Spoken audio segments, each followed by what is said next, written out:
FRO ACF को लेकर जिस तरह की खबरें हैं भास्कर में आज में, वो निसंदेह चौंकाने वाला है। सीट से ज़्यादा सेटिंग, मतलब कंपटीशन इसमें नहीं है कि जो जेन्युइन कैंडिडेट हैं और जो भ्रष्टाचारी कैंडिडेट हैं, बिल्कुल नहीं है कंपटीशन, बल्कि भ्रष्टाचारियों में ही आपस में कंपटीशन है। टोटल सीट आपका इसमें 170 है वन क्षेत्र पदाधिकारी में, लेकिन उसमें जो छेड़छाड़ किया गया है ओएमआर सीट में और नंबर बढ़ाया गया है उसका संख्या है 350, मतलब जस्ट लगभग डबल। वहीं देखा जाए आपको एसीएफ का सहायक वन संरक्षक का उसमें 78 सीट है, और जबकि उसमें ओएमआर में नंबर बढ़ाया गया है 150 में, मतलब लगभग वो भी डबल। मतलब इस बात में तो भूल ही जाइए कि जेन्युइन कैंडिडेट्स के लिए जगह था, मतलब वहां लड़ाई आपसी ज्यादा है, भ्रष्टाचारियों में ही आपस में कंपटीशन है। तो ये न्यूज़ काफ़ी अच्छे से भास्कर ने दिया है, साफ साफ लिखा है कि टोटल 500 ओएमआर सीट में छेड़छाड़ कर नंबर बढ़ाए गए हैं, जांच में ये पाया गया है। इनमें से एफआरओ के 350 और एसीएफ की 150 ओएमआर सीट थी, जिनमें छेड़छाड़ कर कुछ अभ्यर्थियों को फायदा पहुंचाया गया। यही नहीं, ऑन स्क्रीन मार्किंग में भी गड़बड़ी के संकेत मिले हैं। जो मेंस का कॉपी है जिसमें ऑन स्क्रीन मार्किंग होती है, उसमें भी छेड़छाड़ कर नंबर बढ़ाने के सबूत मिले हैं। मुख्य परीक्षा में डमी अभ्यर्थियों से उत्तर लिखवाया गया है, मतलब जो मेन अभ्यर्थी नहीं, जो उसकी जगह पर बैठकर कोई और लिखा है। खास बात यह भी है कि एफआरओ परीक्षा की उत्तर पुस्तिकाएं निजी परीक्षा एजेंसी टीडीपीएल के ऑफिस में मिली है। उत्तर पुस्तिकाएं हैं, मतलब कोई स्टूडेंट्स अगर लिखा होगा अपना मेंस का कॉपी तो वो टीडीपीएल के ऑफिस में मिला है। वो तो जाना चाहिए जेपीएससी के लॉकर रूम में, लेकिन वो मिल रहा है टीडीपीएल के ऑफिस में। देखिए साफ साफ इसमें लिखा है कि जांच में पता चला है कि परीक्षा में पास कराने के लिए एफआरओ के लिए 25 लाख और एसीएफ के लिए 35 लाख रुपए तक लिए गए।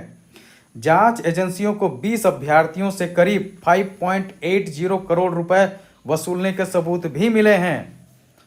तो ये चीज़ें जो है सामने आ रही कि भाई आप इतना पैसा ले रहे हैं, आखिर भ्रष्टाचार के तहत एक आम साधारण लड़का मेहनत करे तो कितना करे। अब वो फुल मार्क्स से तो ज़्यादा नंबर ला नहीं सकता है, आप जितना नंबर लेके आइएगा ये अपना बढ़ा दे रहे हैं। देखिए परीक्षा के दौरान ओएमआर सीट खाली छोड़ा, बाद में जवाब भरा गया है।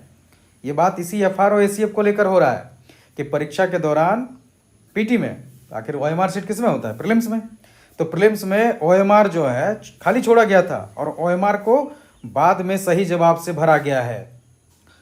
तो ये मतलब क्या है, आप खाली छोड़ दीजिए, 100 का 100 सही कर देगा, आप कोई दिक्कत नहीं है।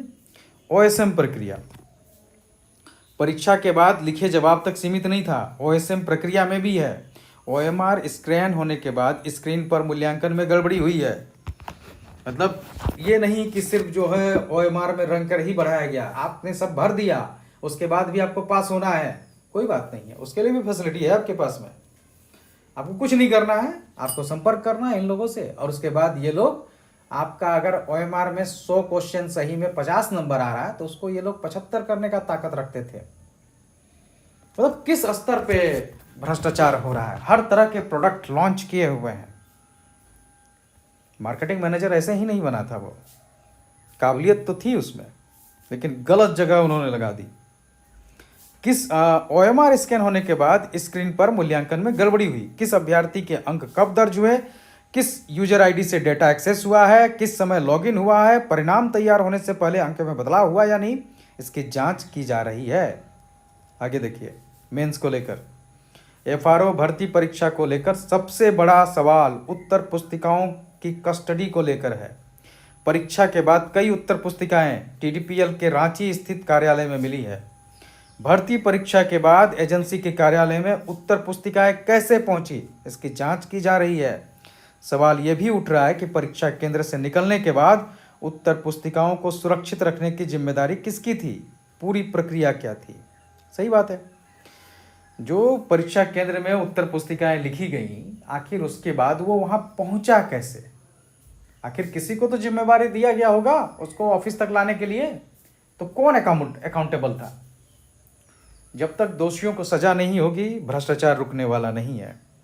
वहीं ये बात भी सामने में आया कि मुख्य परीक्षा में वास्तविक अभ्यर्थियों की जगह डमी अभ्यर्थियों से उत्तर लिखवाए गए और इसके लिए रांची के हरिओम टावर स्थित फ्लैट और हजारीबाग में ऐसी व्यवस्था की गई थी ताकि चुनिंदा अभ्यर्थियों को मेरिट लिस्ट में जगह दिलाया जा सके। तो ये बड़े पैमाने पर जो है भ्रष्टाचार के सबूत दिख रहे हैं एफआरओ एसीएफ में। तो चाहे कितना भी आप इसमें कर लीजिए आवेदन, अगर ये सबूत हैं तो ये रद्द पूरी तरह से कोर्ट भी जायज़ मानेगी। जितने एग्ज़ाम हैं, चाहे आप 11 to 13 है, चाहे CDPO है, चाहे कुछ अदर एग्जामिनेशन है, सरकार ने अगर उसे रद्द किया है तो उसके पास पर्याप्त सबूत होंगे और आने वाले समय में केस खारिज होने की संभावना ज़्यादा है। मतलब छात्रों की ओर से जो एग्ज़ाम को कंटिन्यू रखने का या फिर अपने जॉब को कंटिन्यू रखने का बात किया जा रहा है, तो इस बात की संभावना बहुत कम है कि वो जीत पाएंगे। हाँ, बाकी कानूनी लड़ाई चलेगी, लंबी चल सकती है, इसमें दो मत नहीं इस बात को लेकर, क्योंकि ये सिर्फ जो है झारखंड का जो ये नियुक्ति प्रक्रिया का भ्रष्टाचार का मुद्दा, ये सिर्फ राज्य तक सीमित नहीं रह गया है। आने वाले समय में जैसे PIL किया गया है सुप्रीम कोर्ट में, हो सकता है कोई ऐसा लैंडमार्क डिसीजन सुप्रीम कोर्ट दे जो नज़ीर बन जाए पूरे देश के लिए, इसकी भी संभावना है। क्योंकि इतने बड़े पैमाने पर और इस तरह से PIL भ्रष्टाचार को लेकर एक्सेप्ट होना और सुप्रीम कोर्ट का इसमें मतलब देखा जाए तो ध्यान है, उस हालत में हो सकता है कुछ बड़ी कार्रवाइयाँ हों सुप्रीम कोर्ट की ओर से। तो इसलिए ये कहना कि सरकार जो डिसीजन ली है वो बदलना पड़ेगा, संभावना इसकी काफ़ी कम है। सरकार भी अपनी ओर से पूरे सबूत के साथ जाएगी और जो सबूत आ रहे हैं सामने वो इस बात की तस्दीक भी करते हैं। तो एफआरओ एसीएफ का तो ये हाल है। अब देखिए, वैसे भी एग्ज़ाम काफ़ी मतलब वन क्षेत्र झारखंड में अच्छा खासा है, लेकिन वन पदाधिकारियों की कमी है।